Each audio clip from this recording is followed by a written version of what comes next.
તાજા સમાચાર તમારી ભાષામાં મેળવવા માટે ડાઉનલોડ કરો ગુજરાતી મિડ ડેની એપ। ये आज तक की समस्त सनातनियों की, हिंदुओं की सबसे बड़ी विजय है। यह उत्सव दीपावली से बहुत ज्यादा खास है। निश्चित ही कोई ऐसा अभागा होगा जिसको इस दिन का इंतजार ना हो। हमको तो है, राम भक्तों को भी है। वहां पर अस्पताल वहीं पर क्यों बनना चाहिए? मस्जिदों पे बनवाओ, चर्चों पे बनवाओ। अब रही बात कि अपने ही लोग टिप्पणी उठाते, आपने ऐसा कहा, तो वो अपने नहीं है, वो रावण के खानदान के हैं।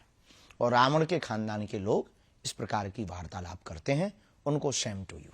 अगर हमको मस्जिदें तोड़कर मंदिर बनाना होता तो इतने मंदिर के जितने पुजारी हैं वही अभी तक खत्म कर देते मस्जिदें।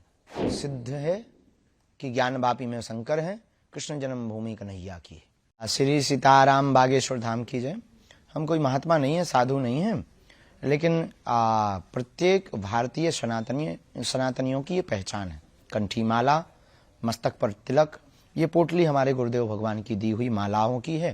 इसमें मालाएं हैं, आदि आदि चीजें हैं जो गुरुदेव भगवान ने हमको प्रसाद रूप में दी थी, जिनके प्रभाव और प्रभुत्व से हम जन कल्याण के लिए मानव जीवन की दैहिक दैविक भौतिक समस्याओं के समाधान का रास्ता बतला पाते हैं अथवा लोगों को मार्गदर्शन दे पाते हैं। ये उस तपोबल की पोटली है पूज्य गुरुदेव भगवान की, हमारी निजी कोई तपस्या नहीं।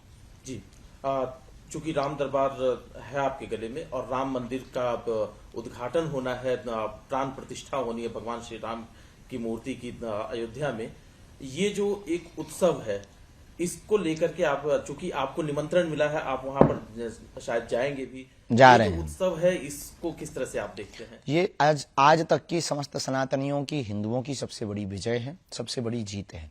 यह उत्सव दीपावली से बहुत ज्यादा खास है। निश्चित ही कोई ऐसा अभागा होगा जिसको इस दिन का इंतजार ना हो। हमको तो है, राम भक्तों को भी है। केवल भारतीय को नहीं, भारतीय मूल के लोग जितने भी अन्य देशों में रहने वाले लोग हैं उनको भी है। तो जो है हमारा यही कहना है कि उस दिन दीपावली मनावे और उत्सव का उत्साह पूछो मत। प्रेम अत्यधिक होता है तो वाणी कम बोलती, आंखें ज्यादा बोलती हैं। ठुमका लगाने को जी चाहता है, अयोध्या जी जाने को जी चाहता है। जी, लेकिन आप जो कह रहे हैं कि उत्सव का ये दिन है, विजय है सनातनियों की, लेकिन कुछ लोग इसी धर्म से जुड़े हुए लोग वो जो बयान दे रहे हैं, कोई कहता है अभी भी ये कोर्ट का फैसला है, मंदिर तैयार हो चुका है, लेकिन अभी भी कुछ लोग सलाह देते हैं कि वहां पर अस्पताल बनना चाहिए, तो कोई कहता है स्कूल बनना चाहिए, और कुछ लोग तो सनातन धर्म पर ही प्रश्न उठाते हैं कि इसमें तो जाति विभेद है। ये तमाम चीजें अभी भी प्रश्न उठ रहे हैं। बिल्कुल भी जाति विभेद नहीं, मूर्खतापूर्ण बातें हैं ये। और पहले तो उत्तर हम आपको ये दे देवे कि वहां पर अस्पताल वहीं पर क्यों बनना चाहिए? मस्जिदों पे बनवाओ, चर्चों पे बनवाओ। अस्पताल, विद्यालय आपको बनाने, हम इनके विरोध में नहीं, पर ये हम सबकी आस्था का केंद्र है। सबकी आस्था है, सबकी आस्था है तो हम राम भक्तों की भी आस्था है। हम राम भक्तों की आस्था है तो केवल यही राम भक्तों के मंदिर पर ही अस्पताल क्यों बनना चाहिए? अब रही बात कि अपने ही लोग टिप्पणी उठाते, आपने ऐसा कहा, तो वो अपने नहीं है, वो रावण के खानदान के हैं। और रावण के खानदान के लोग इस प्रकार की वार्तालाप करते हैं, उनको Shem to you. Shastri ji, इसमें एक सवाल ये भी है, चूंकि कोर्ट से फैसला आया है तब मंदिर बन रहा है, लेकिन श्रेय लेने की भी बात चल रही है। कुछ लोग कहते, ये भी सवाल उठा रहे हैं कि राम हमारे हैं तो राम किसके हैं? अब आप ही बता दीजिए, चूंकि आप गुरु की श्रेणी में, तो आप ही बताइए कि राम किसके हैं? राम सबके हैं, राम जन जन के हैं, राम का विश्व है, राम व्यापक है, राम विश्व के प्रणेता है, राम विश्व के मानवों की आचार्य संगता है, राम विश्व की आधारभूत है, राम एक बहुत बड़े नायक हैं, राम एक इस देश के प्राण हैं, इस देश की श्वास है। राम सबके हैं, जिनको भी श्वास और हवा की जरूरत है उनके राम हैं। और रही बात जातिवाद के लिए राम मंदिर नहीं हो रहा, सबरी का मंदिर बन रहा, निषाद राज जी का भी मंदिर बन रहा, तो क्या ये जातिवाद के लिए बन रहा? जातिवाद के लिए मंदिर नहीं है, अपितु राम भक्तों की आस्था के लिए मंदिर है।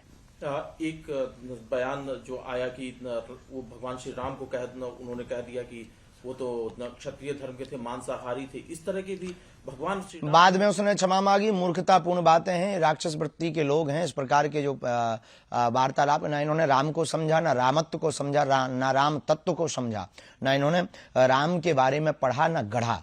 इन्होंने सिर्फ अपने बयान को कहकर न्यूज में बने रहने का उपाय सोचा है। और सबसे सस्ता उपाय प्रभु श्री राम पर और राम भक्तों पर आस्था पर उंगली उठाना है इस देश में। ऐसे ही लोगों को ठिकाने लगाने के लिए हम भारत हिंदू राष्ट्र चाहते हैं। जी शास्त्री जी, प्रधानमंत्री जी ने एक बात कही थी, क्या आप उनसे सहमत हैं? उनकी जो बात थी कि जो लोग विपक्ष में बैठे हैं, जो खास तौर से सनातन धर्म का विरोध कर रहे हैं, उन्होंने लगातार लोगों की भावनाओं को ठेस पहुंचाई है और जो हमारे फेस्टिवल हैं, जो हमारे मंदिर हैं, उनको उन्होंने लूट का माध्यम बनाया। आप इस बयान से कितने सहमत हैं? जो ऐसा कर रहे हैं उनके लिए ये बात सही है। एक चीज और है जो विपक्ष के लोग सवाल उठाते हैं कि प्रधानमंत्री जी और जो उनकी पार्टी है वो भगवान श्री राम के नाम पर राजनीति कर रही है, उनके नाम का इस्तेमाल कर रही है। आपको क्या लगता है? राम राजनीति का विषय नहीं है। धर्म से राजनीति चलती है, राजनीति से धर्म नहीं चलता। भारत के लोग जगे हुए हैं, वोट अपनी मति अनुसार दें, राष्ट्र हित में दें, भारत विश्व गुरु कैसे बने, भारत का विकास कैसे हो, अपने अनुसार दें। राम राजनीति का विषय नहीं है। राम की स्वयं की नीति है मर्यादा, राम की स्वयं की नीति है एकता, अखंडता, संप्रभुता, और राम जी की स्वयं की नीति है विश्व में शांति। तो जो राजनीति की बात कर रहे हैं, अगर कोई रोटियां सेक रहा, ये मूर्खता। अभी आपने जिक्र किया था शुरुआत में कि सनातनियों की सबसे बड़ी ये जीत है। 2 मामले अभी और कोर्ट में है जिसको लेकर के भी संघर्ष जारी है, उसके बारे में आपकी क्या राय है? राय क्या, सिद्ध है कि ज्ञानवापी में शंकर है, कृष्ण जन्मभूमि कन्हैया की है। अब उसमें राय की बहुत ज्यादा आवश्यकता नहीं है। न्यायालय है इस देश में, न्याय प्रणाली है, और वर्तमान में मिल रही एसआई की रिसर्च में जो सबूत है, उससे यह निश्चित हो रहा है कि वहां पर सनातनियों का ही प्रभुत्व रहा, सनातनियों का ही मंदिर है, किसी अन्य मजहबियों का नहीं। इस देश में मोहम्मद गौरी, अकबर, बाबर, इन्होंने आक्रमण करके हमारे देश के मंदिरों पर जो कुठाराघात किया, उसके घाव वर्तमान में भरे जा रहे हैं। भगवान की कृपा से स्वर्णिम काल है सनातनियों के लिए, हिंदुओं के जागरण के लिए। तो आपको लगता है कि बहुत जल्दी यहाँ पर भी फैसला हो जाएगा? होना ही है, होकर के ही रहेगा, और होना ही चाहिए। विवाद जल्दी खत्म हो, जल्दी से इन लोगों को शांति मिले, ताकि जो है ये बार बार इनके मुंह चलाना बंद हो जाए। शास्त्री जी, हिंदू राष्ट्र की बात आप बार बार करते हैं, अलग अलग मंचों से भी आप कहते हैं। जो मंदिर की बात चल रही है, उस बीच असदुद्दीन ओवैसी का बयान आता है कि मस्जिदों का आबाद रखो। वो मुसलमानों से कहते हैं नहीं तो एक एक करके मस्जिदें छीन ली जाएंगी तुमसे। ये उनका भीतर का डर बता रहा है कि वो कितने कमजोर हैं और कितने निर्दयी हैं। अगर हमको मस्जिदें तोड़कर मंदिर बनाना होता तो इतने मंदिर के जितने पुजारी हैं वो ही अभी तक खत्म कर देते मस्जिदें। हमें मस्जिदें नहीं, मस्जिदों पे मंदिर नहीं बनाने। जहां हमारे मंदिर थे, हमें वहां मंदिरों के पुनर्निर्माण करवाने। अब उनको अगर ये डर है तो भगवान करे उनका डर बरकरार रहे।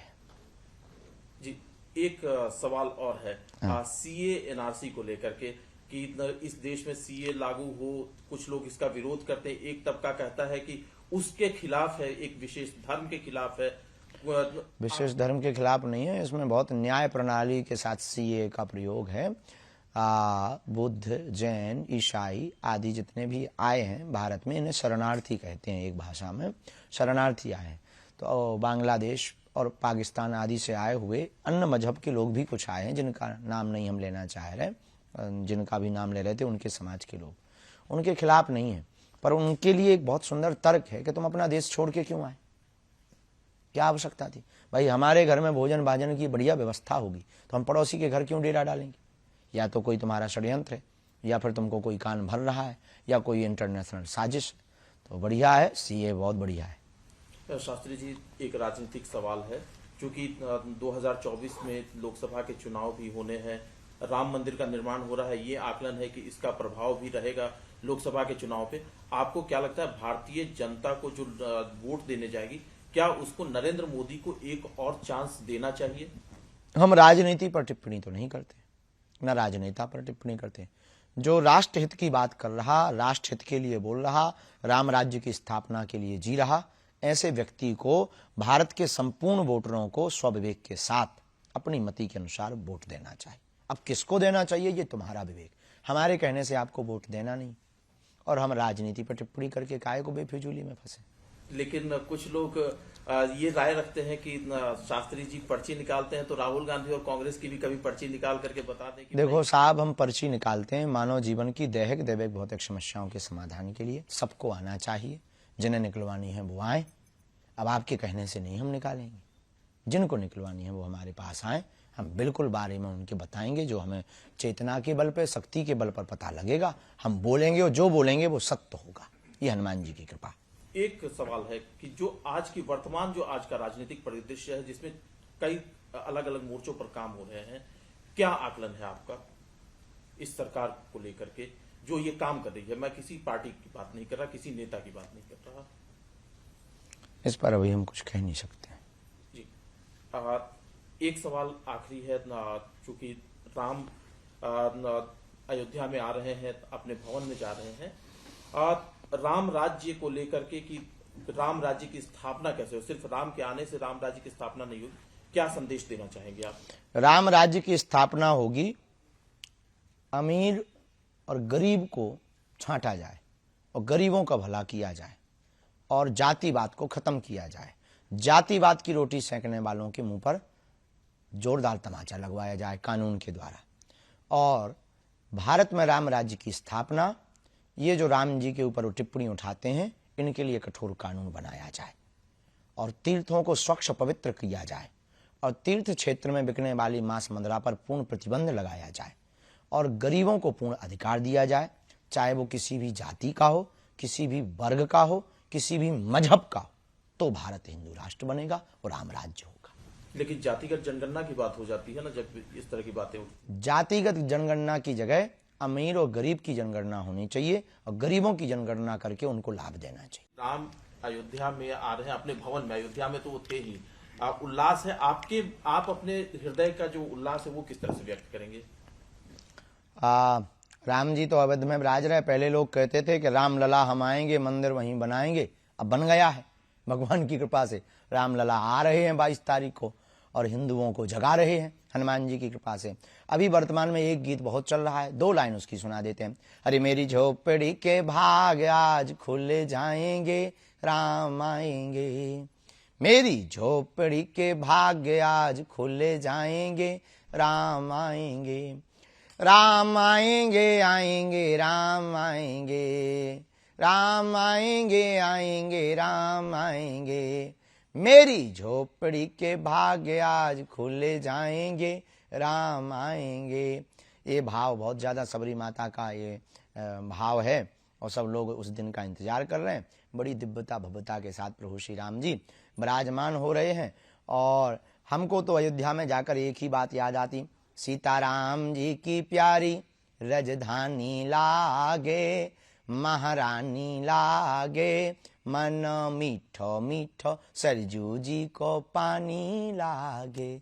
सीताराम जी की प्यारी राजधानी लागे, महारानी लागे, मन मीठो मीठो सरजू जी को पानी लागे। धन्य कौशल्या धन्य कैकेयी धन्य सुमित्रा मैया, धन्य भूप दशरथ जी की अंगना खेलत चारों भैया।